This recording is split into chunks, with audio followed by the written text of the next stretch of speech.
अस्सलाम वालेकुम नाजरीन, मैं हूं तारिक चौधरी और आज हम मौजूद हैं रवात, यहाँ रवात किला में, रवात शाही किला। नाज़रीन, ये वो जगह है जो कि बेसिकली 16वीं सदी ईस्वी में यहाँ पर जो गखड़ सरदार थे, सरदार सारंग खान और शेर शाह सूरी के दरमियान जो लड़ाई हुई, इस मकाम पर उसकी याद दिलाता है। ये वो जगह है जिसको बुनियादी तौर पर कहा जाता है ये एक सराय है, लेकिन ये भी कहा जाता है जो कि सरदार सारंग खान, जो कि यहाँ गखड़ बरादरी उनके जो सरबराह थे, ये उनका किला है। सरदार सारंग खान, यहाँ पर आपको बताते चलें, जहाँ पर जो उनकी हुकूमत थी, ये जेलम से लेके अटक तक, और इसमें हज़ारा शामिल था, कश्मीर का इलाका शामिल था, इतना वसी और रेज़ इलाका शामिल था जहाँ पर इनकी हुकूमत थी। सरदार सारंग खान जो कि बेसिकली जो मुग़ल बादशाह हुमायूं जिनकी उन्होंने सपोर्ट की थी, और इसकी पादाश में फिर शेर शाह सूरी जो थे, उनका जो कहर का उनको सामना करना पड़ा, लड़ाई करनी पड़ी। हम इस बारे में आपसे डिटेल से गुफ्तगू करेंगे, आपको किले की सैर भी करवाएंगे, और हमारे साथ आज मौजूद होंगे माहिर तारीख़ दान सज्जाद अज़हर साहब। वो आपको इसकी तफसील के बारे में भी बताएंगे। तो नाज़रीन, इस वक्त मेरे साथ मौजूद हैं सज्जाद अज़हर साहब। जैसे कि आप देख रहे होंगे मेरे बैकग्राउंड में आपको एक कब्र नज़र आ रही है, इसके साथ दीगर जो कब्रें हैं वो मुंसलिक हैं। ये कब्रें किन की हैं, ये किले के अंदर कब्रें क्यों बनाई गई हैं, ये सज्जाद अज़हर साहब हमें बताएंगे। इसके पीछे जो आपको इमारत नज़र आ रही है, साथ मस्जिद आपको पीछे बैकग्राउंड में नज़र आ रही है, आपको उसको भी आपको सैर करवाएंगे और गुफ्तगू करेंगे सज्जाद अज़हर साहब के साथ।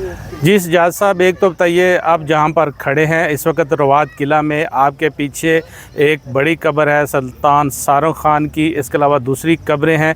आप ज़रा इसके वो तफसील से बताएं हमारे नाजरीन को, इसकी तारीख़ के बारे में, यहाँ पर ये क्यों कब्रें बनाई गई हैं। अच्छा, ये जो कब्रें हैं, सुल्तान सारंग खान जो हैं वो गखड़ों की राजधानी जो है पोठहार, उसके हुक्मरान गुज़रे हैं, और गखड़ जो हैं वो नेचुरली अलाई हैं मुग़लों के, जो सल्तनत दिल्ली है उसके अलाई हैं ये। और अगर ये कहा जाए कि दिल्ली की जो हुक्मरानी है मुग़लों को, वो गखड़ों की आशीर्वाद और फ़ौजी और अस्करी मदद के साथ ही मुमकिन हुई है, तो उसमें कोई मुबालगा आराई नहीं होगी। अब सवाल ये पैदा होता है कि यहाँ पे इस किले के अंदर सुल्तान सारंग खान अपने 16 बेटों के साथ इस जगह पे मदफून हैं।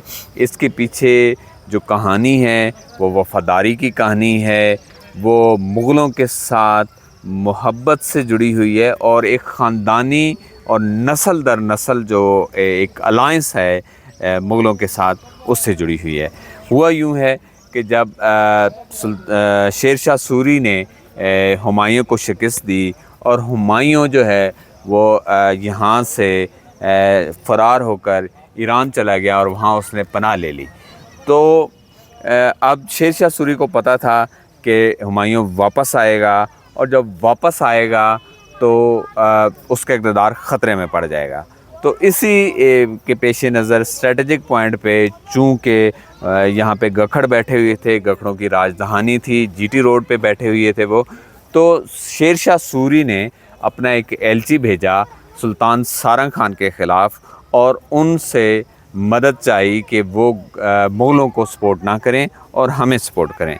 जिसके जवाब में सुल्तान सारंग खान ने 2 शेर के बच्चे और एक तीरों से भरा हुआ जैकेट था वो भेजा, जिसका मतलब ये था कि हम मुकाबला करेंगे और हम किसी सूरत जो है वो गद्दारी नहीं कर सकते अपने दोस्तों के साथ। जिस पे शेर शाह सूरी ने, सुल्तान सारंग खान को ये मालूम था कि शेर शाह सूरी के पास एक बड़ी फ़ौज है, और वो जब आएंगे तो जंग होगी, और उस जंग में ज़ाहिर है कि बड़ी फ़ौज एक जो है हज़ारों की तादाद में है, और उसका मुकाबला जो है वो 500 या 1000 सिपाहियों से है जो गखड़ों के पास हमेशा रहते थे।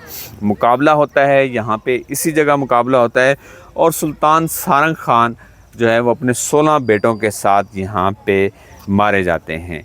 और उसके बाद जब हुमायूं वापस आते हैं ईरान से, तो वो फ़तह करते हैं और शेर शाह सूरी के जो है वो शिकस्त देते हैं, और दिल्ली के अपने किले को वापस हासिल करते हैं, अपनी सल्तनत को।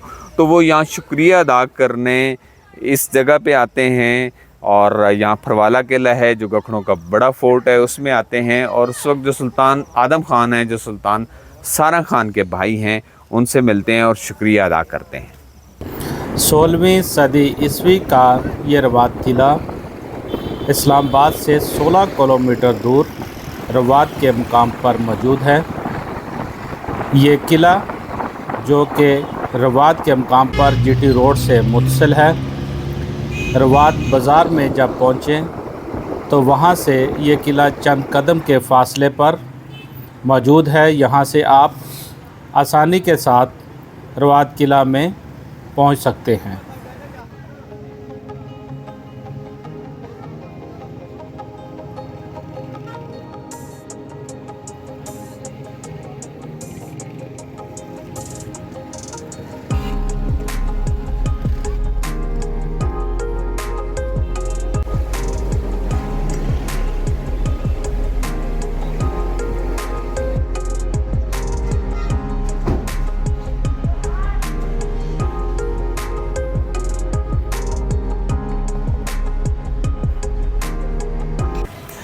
नाज़रीन, जैसा कि जो किला है कहा जाता है कि आप सामने देख रहे होंगे, इसकी जो बैरूनी दीवारें हैं आपको गिरी हुई नज़र आ रही हैं। गवर्नमेंट ने इसको दोबारा से वो तामीर करना शुरू किया है। महकमा आसार कदीमा ने इसको टेक ओवर किया हुआ है और इसका जो तामीर है इसको रेनोवेट किया जा रहा है ताकि इसकी बाकियात जो हैं इसको महफूज रखा जाए। इसी तरह ये जो तामीर का सामान है आपको नज़र आ रहा होगा और उन्होंने ये जो रेनोवेशन है वो की जा रही है ताकि ये जो तारीख़ है इसको महफूज रखा जाए। सजाद साहब, ये इन्होंने अभी दरवाज़ा लगा के इसको लॉक किया हुआ है, तो इसको क्या ज़्यादा नुकसान पहुंच गया था या लोगों इसकी पहले केयर नहीं की गई थी? देखें, आपको पता है कि ये जो रिहेबिलिटेशन होती है तारीख़ी मकामात की, ये एक बहुत कास्टली भी प्रोजेक्ट है और इसके अंदर बड़ी टेक्नोलॉजीज़ इन्वॉल्व हैं। पाकिस्तान के अंदर अगरचे इस रिहेबिलिटेशन के तारीख़ी विरसा की बहाली के माहिरीन जो हैं वो बहुत कम हैं, बल्कि ना होने के बराबर है। लेकिन उसके बावजूद पाकिस्तान का जो महकमा आसार कदीमा है, मैं यहाँ देख रहा हूँ कि वो बहुत म्यारी काम कर रहा है और इस किले को इसकी असली और तारीख़ी हैसियत में बहाल करने की पूरी कोशिश हो रही है। नाज़रीन, अगर आप देखें तो ये किले के अंदर ये वो जगह, ये वो मकबरा है जिसकी अभी रेनोवेशन का जो काम है वो किया जा रहा है। इसको जो महफूज किया जा रहा है, वर्से को महफूज किया जा रहा है, तारीख़ को महफूज किया जा रहा है आइंदा नस्लों के लिए।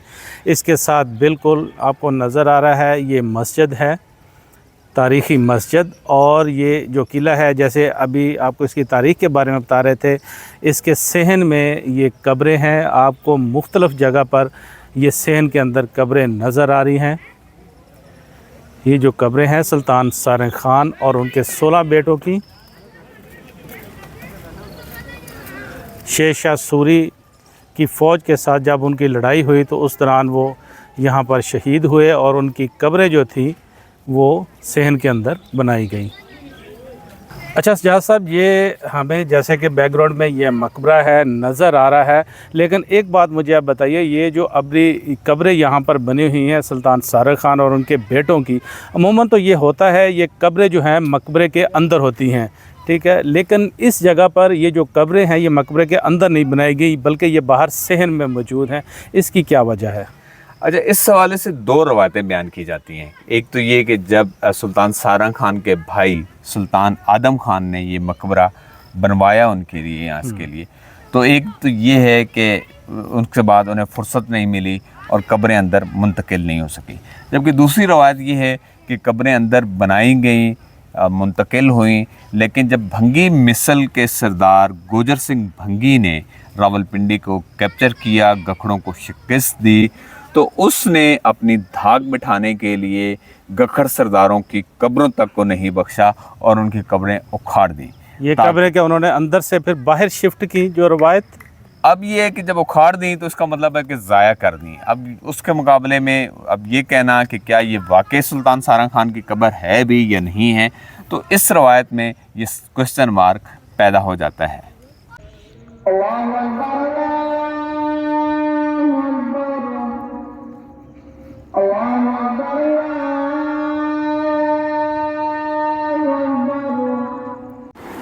मकबरे के साथ 3 गुंबद वाली मस्जिद मौजूद है। ये यकीन से नहीं कहा जा सकता कि इसकी तामीर मुग़लिया दौर में हुई, ताहम ये एक पुरानी मस्जिद है जिसमें आज भी नमाज पंजगाना अदा की जाती है। मकामी अफराद इसमें नमाज अदा करते हैं। उनकी सहूलत के लिए यहाँ पर गुस्ल खाने और वज़ू खाना भी तामीर किया गया है।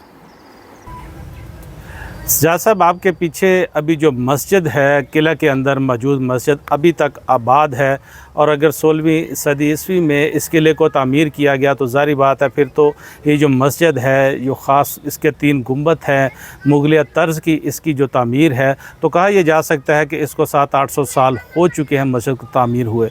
आज भी इस मस्जिद में बाजमात नमाज अदा की जाती है। आप इसकी तारीख़ के बारे में थोड़ा सा आगाह कीजिए।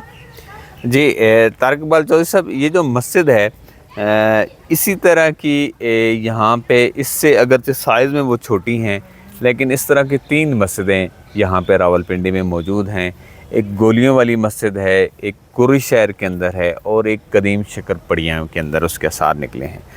अच्छा, अब ये है कि ये किले जितनी पुरानी नहीं हो सकती, क्योंकि किला जो है वो ज़्यादा पुराना है, उसकी तामीर नौ कई दफ़ा हुई होगी, या सारे कदीमा वाले बता सकते हैं। आजकल वो एक बहुत अच्छे किले की बहाली पे काम कर रहे हैं, बहुत अच्छा काम है, मैं ये देख रहा हूँ।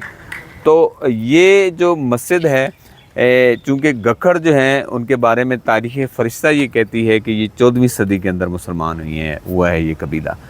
तो इसका मतलब है कि ये मस्जिद 15वीं या 16वीं सदी में बनी होगी, और जो है वो उसी हवाले से जो है वो इसको देखा जाए तो रावलपिंडी की जो मस्जिद है गोलियों वाली, वो भी जो है वो इतनी ही तकरीबन पुरानी है। कुर्री शहर की मस्जिद इतनी पुरानी है, और शक्करपड़ियाँ गांव की। तो ये एक तरह के डिज़ाइन हैं, मिलते जुलते डिज़ाइन हैं, जो यहाँ पे मस्जिदों के जो 15वीं और 16वीं सदी में बनी हैं उनके हैं। इसका अगर आप देखें जो फ़साड है वो ज़ाहिर बात है उन्होंने बाद में इसको रेनोवेट किया है, इसको उन्होंने बचाया है। पुरानी मस्जिद है, जिस तरह से रेनोवेशन का काम दूसरी जगह पे जारी है, लेकिन जो इसकी तर्ज़ तामीर है, जो इसके अंदरूनी हिस्सा है, वो बिल्कुल इसी तरह की जैसे कि वो मुग़लिया दौर में वो तामीर की जाती थी।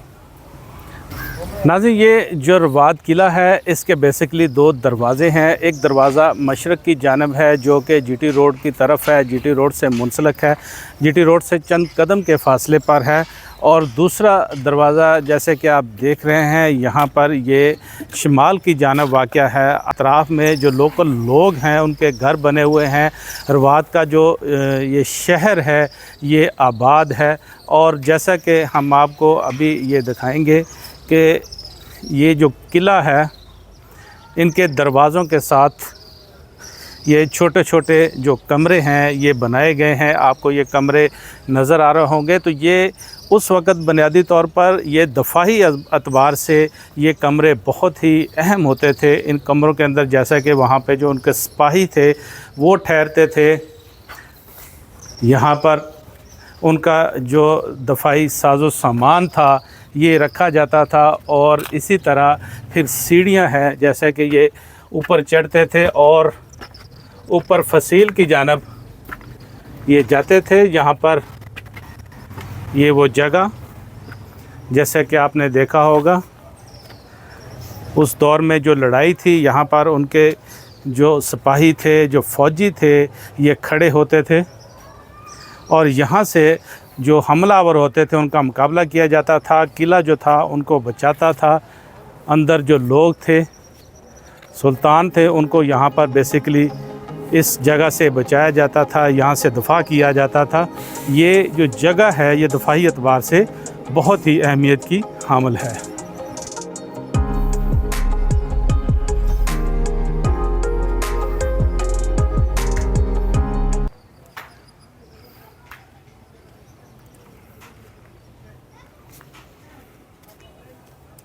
साहब, नाज़रीन, आपके साथ ये बात शेयर करते चलें। ये जो रवात का किला है, ये कहा जाता है ये इसकी तारीख़ जो है ये 16वीं सदी ईस्वी से पहले की है। जैसे कि रवात का जो किला है इसकी तारीख सलातीन दिल्ली के दौर से इसको वो जोड़ा जाता है, रवायत में आता है और ये कहा जाता है ये 16वीं सदी ईस्वी से पहले भी इस्तेमाल होता रहा। ये एक सराय की सूरत में इस्तेमाल होता रहा जहाँ पर जो मुसाफिर थे यहाँ पर आकर ठहरते थे। यहाँ पर जो उस वक्त जो फ़ौजें थी यहाँ पर आकर क़याम करती थी, उनके क़याम व तवाम का यहाँ पर बंदोबस्त होता था। और जैसे कि ये एक रवायत में है कि ये जो किला है इस मकाम पर सुल्तान महमूद गज़नवी के जो बेटे हैं मसूद, उनको भी यहाँ पर गिरफ़्तार किया गया था। उनके जो अपने लोग थे उनके साथ ये उन्होंने उसको गिरफ़्तार किया था और उसके बाद उनको यहाँ से ले जाया गया था। आगे इसको उनको टेक्सला के मकाम पर अराउंड में कहीं उनको ले जाकर वहाँ पर उनको कत्ल कर दिया गया था। ये मुख्तलफ़ जो आरा हैं ये तारीख़ में मिलती हैं। तो हमारे साथ मौजूद सजाद अदर साहब से ये बात ज़रूर पूछेंगे। तो ये जो किला है आपने जो खोज लगाई है इसकी क्या तारीख़ है, इसका क्या बैकग्राउंड है? देखिए जी, ये जो काबल से कलकत्ता तक जाती है जीटी रोड, ये एक अमूमी तासुर लोग ये कहते हैं कि ये शेर शाह सूरी ने बनवाई थी। शेर शाह सूरी का है तो 16वीं सदी का है। बुनियादी तौर पर ये जो रोड है ये बहुत कदीम है और ये तकरीबन 7वीं सदी कबल मसीह में जो है वो बनी थी। और ये एक बड़ा ट्रेड रूट है दुनिया का एक, और इसी पे आगे जो है वो सिल्क रूट जो है वो चंद मील के आगे हसन अब्दाल के साथ जो है वो टच होती है। तो शेर शाह सूरी ने क्या इसकी रेनोवेशन की थी? शेर शाह सूरी ने कहते हैं कि कुछ सराहों की रेनोवेशन की, कुछ कुएं खुदवाए, लेकिन रोड जो है वो शेर शाह सूरी से 2000 साल पहले मौजूद थी। अच्छा, अब ये जो मौजूद थी और इसका जो पुराना नाम है संस्कृत में वो है उत्तर पाथा, ये नहीं ऊपर से आने वाला रास्ता, ये इसका पुराना नाम है संस्कृत में। और ये जो किला है बुनियादी तौर पे मैं इसको एक पुरानी सराय समझता हूँ। और जब अमीर ताजिर थे जो अपनी तजारती माल हिंदुस्तान लेके आते थे और फिर हिंदुस्तान का बेशकीमत माल अपने मुल्कों में जाके फ़रोख्त करते थे, वो इन सरायों में ठहरते थे। और ये सराएं आप ये समझें कि अपने वक्त के 5 स्टार होटल्स हैं। और यहाँ पे जो है वो 3 वक्त के खानों का एहतमाम होता है। लोग ख़ुद खाना पका सकते थे, खाना यहाँ पे किचन होते थे, खाना उनको मुआवज़न मिलता था। और इसके अलावा जानवरों के ठहरने की जगह थी, ताजरों की थी, सिक्योर थी। और ये जो ऊपर आपको गनीम नज़र आते हैं ये भी बुनियादी तौर पे जो उस वक्त सराय थी, जैसे मैंने कहा कि ये उस वक्त के 5 स्टार होटल थे। और इनके अंदर जो है वो दादे ऐश का, रक़्स व सरूद का भी पूरा इंतज़ाम होता था। तो चूँकि ताजिर ठहरते थे जिनके पास तजारती माल होता था, पैसा होता था, तो फिर उनकी हिफाजत के लिए ये जिनकी सराएं होती थी, जिनकी मलकियत होती थी, तो वो पूरा इंतज़ाम करते थे। उनके पास जो है वो अपनी फ़ोर्स होती थी। ये गनीमों में वो चौकस बैठते थे कि कहीं कोई डाका ना पड़ जाए और हमारे जो मेहमान हैं जो यहाँ इस पर ठहरे हुए हैं उनको कोई ख़तरा नुकसान ना हो जाए। तो अब जब गखड़ आते हैं यहाँ पे 1008 ईस्वी में, और वो यहाँ पे उनकी राजधानी बनती है और थरवाला फोर्ट है यहाँ से आलमोस्ट कोई 10-12 किलोमीटर के एरिए पे है नॉर्थ में। तो वो उनकी जो है वो बड़ा फोर्ट है, अस्करी फोर्ट है। तो ये जो है ये बुनियादी तौर पे उस वक्त एक सराय है। और सराय को बाद में जब गखड़ों ने सोचा कि ये हमारे लिए जो है वो एक हिफाजती हिसार भी हो सकता है हिफाजत के लिए, तो उन्होंने इसको मज़ीद रीबिल्ड किया और एक किले की सूरत या एक आर्जी किले की सूरत इस सराय को जो है वो देने की कोशिश की। नाज़रीन, ये जो रवात किला है, शाम के वक्त यहाँ पर जो लोकल लोग हैं वो यहाँ पर आते हैं, यहाँ पर क़याम करते हैं, बैठते हैं, मौसम को एंजॉय करते हैं। और यहाँ पर जो बच्चे हैं शाम के वक्त वो यहाँ पर आकर किला के अंदर वो खेल कूद का वो बंदोबस्त भी करते हैं। नाज़रीन, जैसा कि अभी हम मौजूद थे रवात किले में, आपको रवात किले की सैर कराई, आपको रवात किले की तारीख़ के बारे में आगाह किया। इसके साथ इजाज़त दीजिए। आपसे गुजारिश, हमारा चैनल ज़रूर सब्सक्राइब कीजिए ताकि आप तक मज़ीद मालूमाती जो वीडियोज़ हैं वो पहुँचती रहे। अपना बहुत सारा ख्याल रखिएगा। अल्लाह हाफिज़।